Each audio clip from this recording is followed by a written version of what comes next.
Bismillahirrahmanirrahim. Assalamualaikum warahmatullahi wabarakatuh. Alhamdulillahi wa kafa wassalatu wassalamu ala nabiyil mustafa wa ala alihi wa sahbihi wa man wafa. Qala rabbi shrah li sadri wa yassir li amri wahlul 'uqdatam min lisani yafqahu qawli, amma ba'd. Fa ya ibadallah, usi nafsi wa iyyakum bi taqwallahi faqad fazal muttaqun wa la tamutunna illa wa antum muslimun. Qala ta'ala ya ayyuhalladzina amanu taqullaha wa qulu qawlan sadida yuslih lakum a'malakum wa yaghfir lakum dhunubakum wa man yuti'illaha wa rasulahu faqad faza fawzan 'azima. Bapak Ibu rahimakumullah, kita lanjutkan kajian kitab Bulughul Maram. Kita masuk di subbab berikutnya, yaitu tentang babul dzikri wa du'ai. Hadis-hadis yang berkaitan dengan zikir dan doa. Kita masuk hadis yang pertama, Bapak Ibu rahimakumullah. Hadisnya sudah kami cantumkan di catatan itu dan kami beri judul berzikir dan berbagai macam keutamaannya. Bapak Ibu rahimakumullah, kata Nabi sallallahu alaihi wasallam, yaqulullahu ta'ala,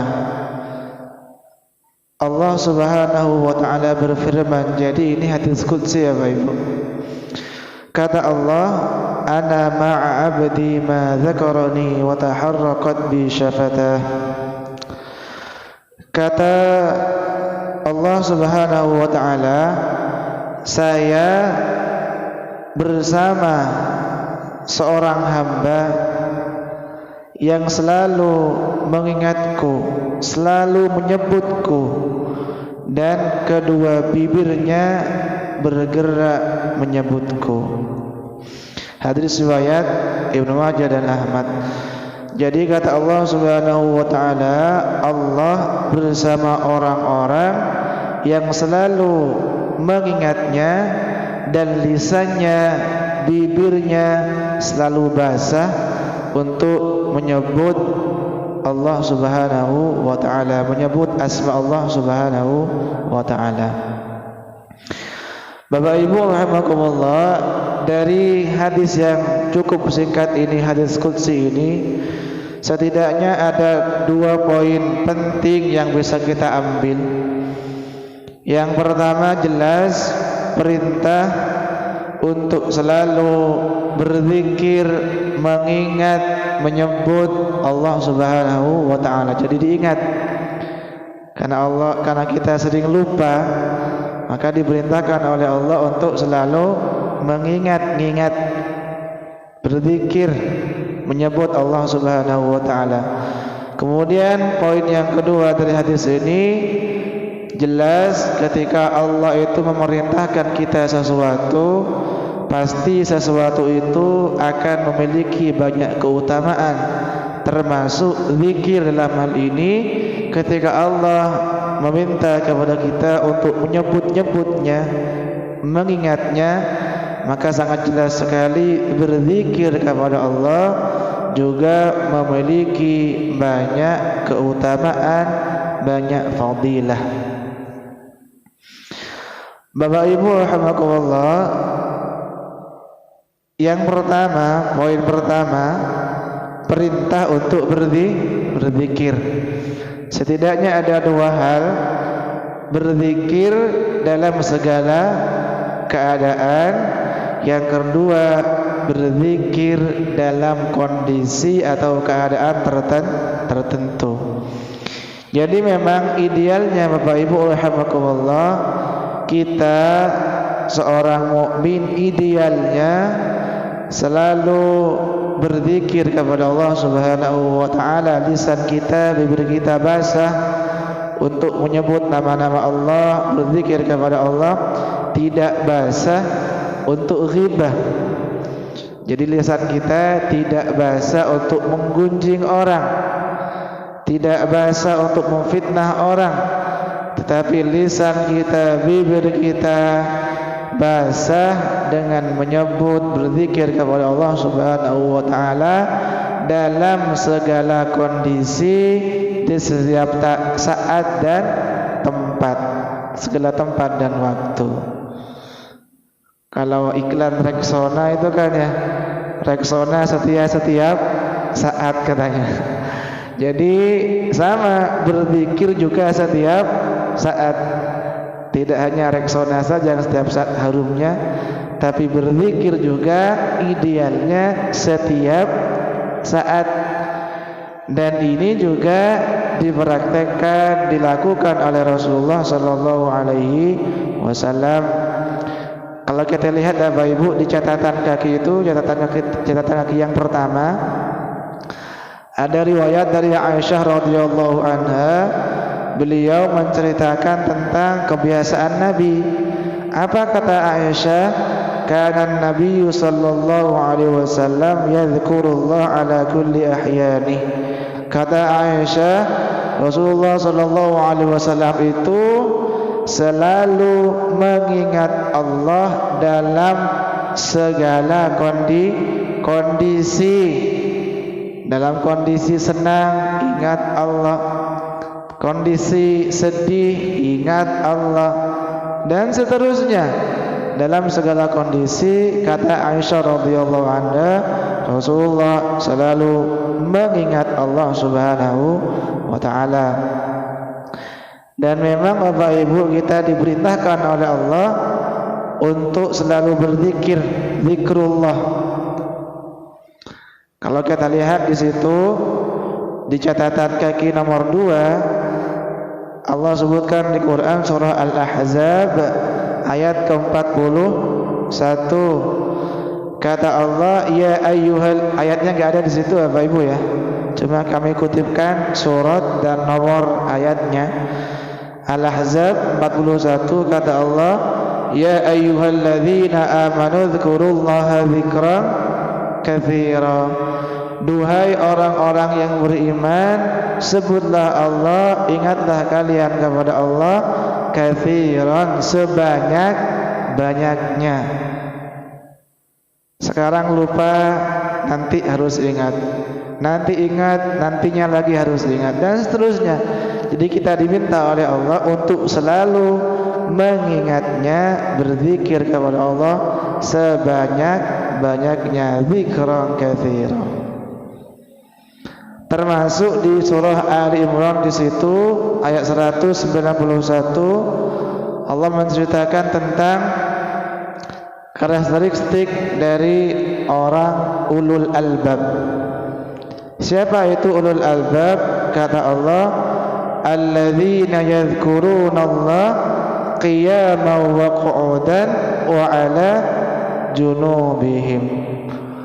Orang-orang yang cerdas, orang-orang yang kuat hatinya, dekat dengan Allah, mereka adalah orang-orang yang yadhkurunallah, berzikir kepada Allah qiyaman, baik dalam keadaan berdiri, wa qu'udan, atau dalam keadaan duduk, wa 'ala junubihim, atau dalam keadaan berbaring.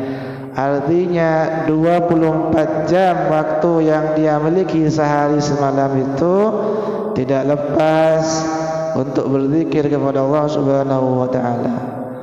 Kira-kira kita selain duduk, berdiri, berbaring apa Bapak Ibu? Jongkok bisa kita katakan duduk sebetulnya. Lari ya berdiri gitu ya, dan seterusnya. Jadi kondisi apapun yang kita lakukan tidak lepas dari 3 itu: duduk, berdiri, ataupun berbaring. Dan kita diminta oleh Allah untuk berzikir dalam kondisi yang seperti itu, Bapak Ibu. Kemudian Bapak Ibu rahimakumullah, selain kita diminta oleh Allah untuk berzikir dalam segala keadaan, tetapi tentunya Allah tahu sulit kita melakukannya. Mungkin kita masih lihat apa, lupa kepada Allah. Maka sekalipun kita tidak seideal itu, tidak mampu untuk berzikir kepada Allah dalam segala keadaan, setidaknya kita mengingat Allah, berzikir kepada Allah dalam keadaan waktu atau tempat tertentu. Misalnya apa yang kami cantumkan di situ?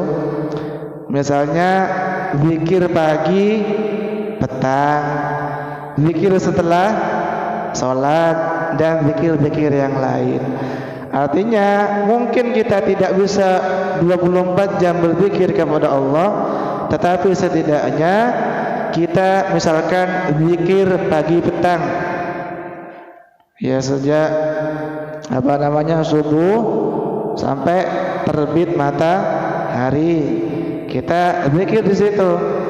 Yang sering kita baca misalkan kalau pagi apa itu? Asbahna wa asbahal mulku lillah misalkan, dan seterusnya. Kalau sore amsayna wa amsal mulku lillah, dan seterusnya. Itu zikir yang kita panjatkan, yang kita lantunkan di waktu pagi dan petang. Kalau kita tidak bisa berzikir 24 jam segala kondisi, atau juga berzikir setelah sholat setidaknya. Insyaallah ini mudah dipraktekkan, mudah. Kalau kita lihat Bapak Ibu rahimakumullah, zikir pagi petang itu ayatnya banyak di Quran ya, tentang perintah Allah untuk kita agar berzikir pagi, sore. Kalau kita lihat di situ, Allah sebutkan misalkan di Quran surah Al-Ahzab 42, Al-Insan ayat 25 dan seterusnya.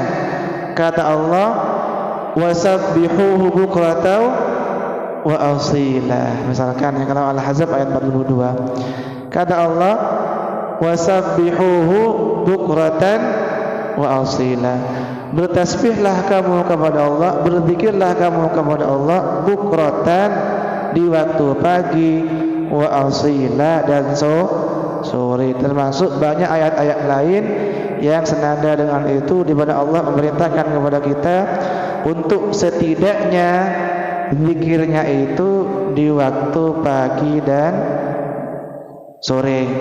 Banyak itu ayatnya. Surah Maryam juga ada, Ar-Rum juga ada, Ghafir juga ada, Surah Taha juga ada, dan banyak lainnya. Termasuk zikir setelah sholat Bapak Ibu. Ini juga kita praktekkan insyaallah.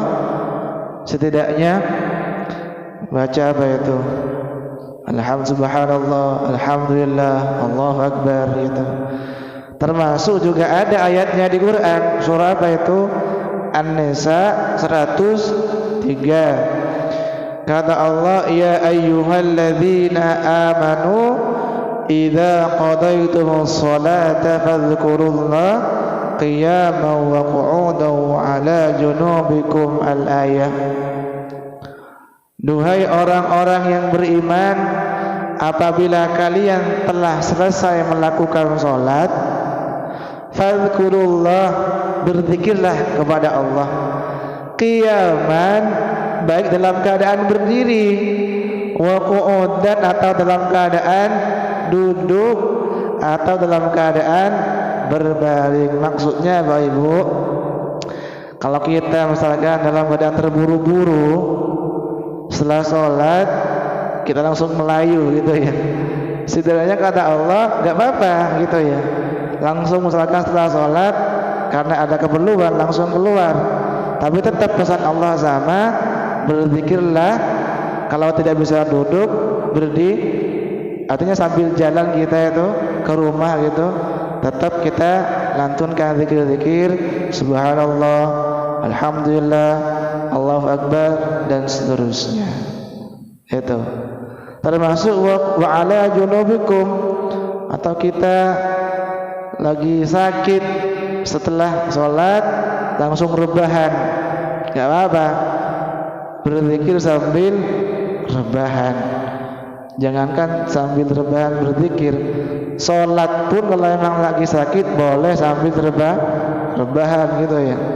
Apalagi cuma tanda kutip ya, sekedar mengucapkan subhanallah, alhamdulillah, itu sangat-sangat boleh kita dalam keadaan berbaring.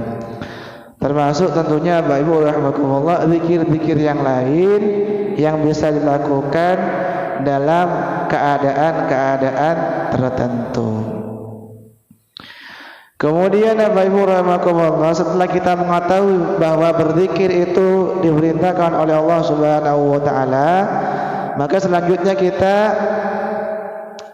membahas tentang berbagai macam keutamaan yang Allah sediakan bagi orang-orang yang selalu berzikir mengingat Allah Subhanahu wa taala. Yang pertama di situ akan dibersamai oleh Allah Subhanahu wa taala, jelas sesuai dengan hadis tadi. Allah berfirman di hadis di awal, kata Allah, Allah akan bersama seorang hamba selama hamba itu mengingatku. Jadi apa ya, tidak akan bertepuk sebelah tangan Bapak Ibu ya. Kalau kita ingat kepada Allah, Allah ingat kepada kita.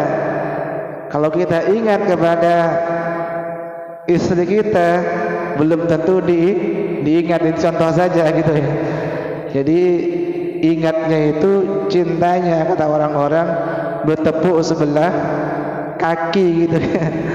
Tapi tidak kepada Allah Subhanahu wa taala, cintanya, ingatnya dibalas oleh Allah Subhanahu wa taala. Kalau kita lihat juga di Quran surah Al-Baqarah, di situ catatan kaki nomor 5, surah Al-Baqarah ayat 152, kata Allah, fadhkuruni adzkurukum washkuruli wala takfurun. Kata Allah, ingatlah kalian kepadaku, adzkurukum, niscaya aku akan mengingatmu. Itu diingat, artinya dibersamai oleh Allah Subhanahu wa taala, diberikan hidayah, dibimbing oleh Allah Subhanahu wa taala, tidak ditelantarkan. Itu maksudnya diingat oleh Allah gitu Bapak Ibu ya, dibimbing, disayangi, dirahmati oleh Allah Subhanahu wa taala. Kemudian keutamaan yang kedua dari berzikir adalah disebut-sebut oleh Allah Subhanahu wa taala. Jadi kita disebut oleh Allah Subhanahu wa taala, termasuk dibangga-banggakan oleh Allah di hadapan makhluk-makhluknya yang lain. Bahkan dalam sebuah hadis yang lain disebutkan, kata Allah Subhanahu wa taala, barang siapa yang mengingatku, menyebutku di dalam keramaian, maka Allah akan menyebut-nyebut namanya di hadapan makhluk-makhluknya yang lain. Jadi ketika ada orang berzikir, tetap berzikir kepada Allah ketika misalkan kita ke pasar, tetap berzikir kepada Allah, maka orang yang seperti ini, kata Allah Subhanahu wa taala, akan disebut-sebut namanya di hadapan makhluk-makhluk Allah yang lain. Itu loh, hambaku di pasar masih zikir katanya, dan seterusnya. Padahal pasar itu biasanya tempatnya apa? Tempatnya setan gitu ya, Bapak Ibu, kata Nabi SAW. Tapi ternyata orang ini sekalipun di keramaian, di pasar dan seterusnya, tetap berzikir dan ternyata dibangga-banggakan oleh Allah Subhanahu wa taala. Kemudian yang ketiga, Bapak Ibu rahimakumullah, akan mendapatkan ampunan dan pahala yang besar. Allah sebutkan di Quran, di situ catatan kaki nomor 6 Al-Ahzab ayat ke-35, di ujung ayatnya kata Allah, "Wadz-dzakirinallaha katsiran wadz-dzakirat a'addallahu lahum maghfiratan wa ajran 'azima." Orang laki-laki yang berzikir dan orang perempuan yang berzikir kepada Allah, a'addallahu lahum, Allah sediakan kepada mereka maghfirah, ampunan, wa ajran 'azima, dan pahala yang besar, pahala yang banyak. Itu yang ketiga. Kemudian yang keempat, zikir juga menyebabkan hati kita tenang. Jelas ini ayatnya yang sering kita dengar, surah apa? Ar-Ra'd ayat ke-28. Kata Allah, alladzina amanu wa tatma'innu qulubuhum bidzikrillah, ala bidzikrillah tatma'innul qulub.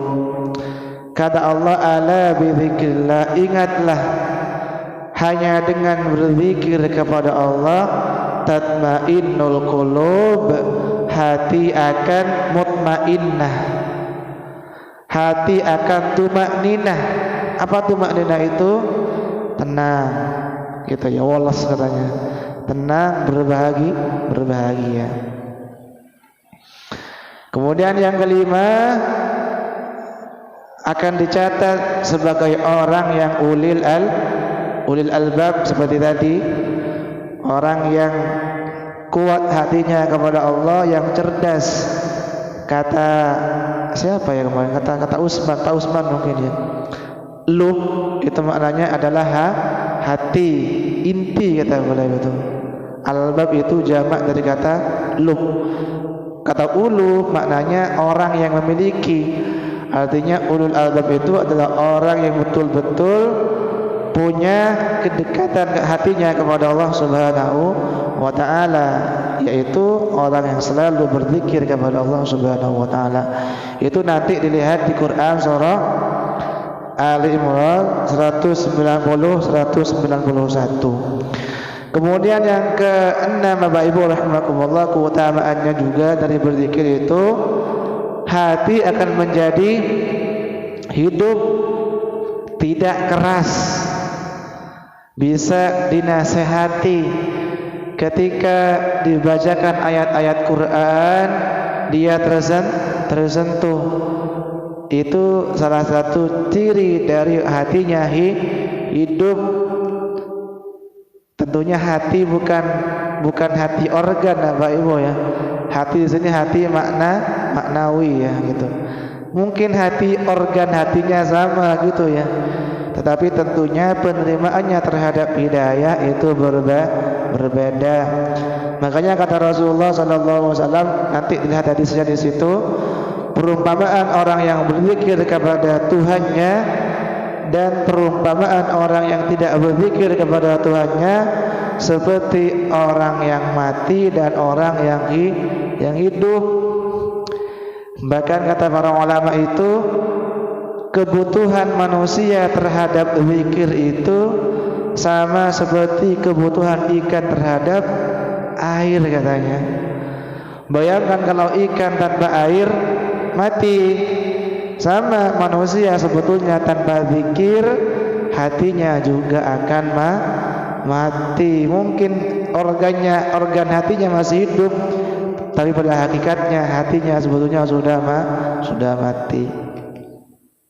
Itu. Kemudian Bapak Ibu rahimakumullah, itu beberapa keutamaan berzikir, walaupun sebetulnya masih ada lagi, tapi insyaallah akan dijelaskan di pertemuan yang akan datang. Kemudian yang berikutnya Bapak Ibu rahimakumullah, tentang tingkatan dan ragam bentuk zikir. Jadi sekalipun zikir itu maknanya adalah mengingat atau menyebut Allah, tapi ada beberapa ragam bentuk zikir dan memiliki keutamaan tersendiri. Yang pertama membaca Al-Quran, ini zikir ini. Bahkan membaca Al-Quran itu adalah zikir yang paling utama. Sesuai dengan sabda Nabi di catatan kaki nomor 10, kata Rasulullah sallallahu alaihi wasallam, afdalul kalam ba'dal Quran wa huwa al-Quran arba'un. Jadi kalimat yang paling afdal, yang paling utama itu adalah Al-Quran, itu ya. Dan Quran termasuk zikir. Jadi eman-eman ya Bapak Ibu, eman-eman. Jadi kita mengucapkan alhamdulillah itu zikir, mengucapkan subhanallah itu zikir. Tetapi zikir yang lebih dahsyat daripada itu adalah kita melantunkan ayat-ayat Quran. Itu.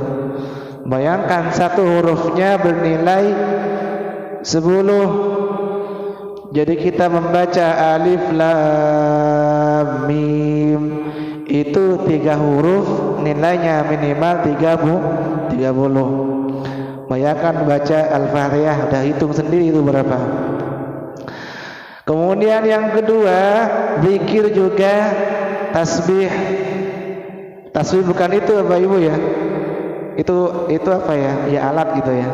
Tasbih maksudnya adalah subhanallah, tahmid alhamdulillah, tahlil la ilaha illallah, takbir Allahu akbar itu juga zikir, istighfar astagfirullah juga zikir, dan lain semacamnya. Termasuk juga masya Allah itu juga zikir, dan seterusnya.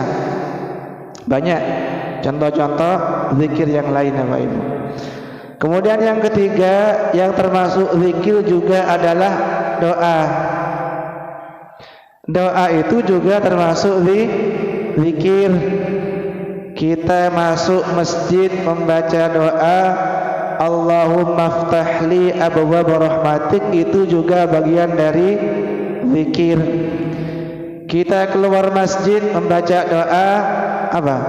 Allahumma inni as'aluka min fadlik, itu juga bagian dari zikir. Kita makan membaca bismillah, itu juga bagian dari zikir. Kita tidur membaca bismika Allahumma ahya wa amut, itu juga zikir. Jadi kita berdoa itu Bapak Ibu rahimakumullah bagian dari zikir. Apalagi misalkan masuk kamar mandi, Allahumma inni a'udzubika minal khubuthi wal khaba'ith, itu juga zikir. Kemudian yang keempat Bapak Ibu rahimakumullah, bagian dari zikir juga salawat sallallahu ala Muhammad misalkan, dan seterusnya. Itu juga zikir. Ayatnya surah Al-Ahzab ayat ke-56, innallaha wa malaikatahu yusalluna 'alan nabi ya ayyuhalladzina amanu sallu 'alaihi wa sallimu taslima. Jadi itu salawat bagian dari zikir, termasuk kalimat-kalimat thayyibah yang lain seperti la haula wala quwwata illa billah dan seterusnya. Intinya ketika kita menyebut nama Allah, insyaallah itu bagian dari kita berzikir kepada Allah Subhanahu wa taala. Mungkin itu Bapak Ibu rahimakumullah bisa disampaikan, semoga bermanfaat dan dicatat amal ibadah berpahala di sisi Allah Subhanahu wa taala. Kita tutup dengan kafaratul majlis. Subhanakallahumma wa bihamdika asyhadu an la ilaha illa anta astaghfiruka wa atubu ilaik. Assalamualaikum warahmatullahi wabarakatuh.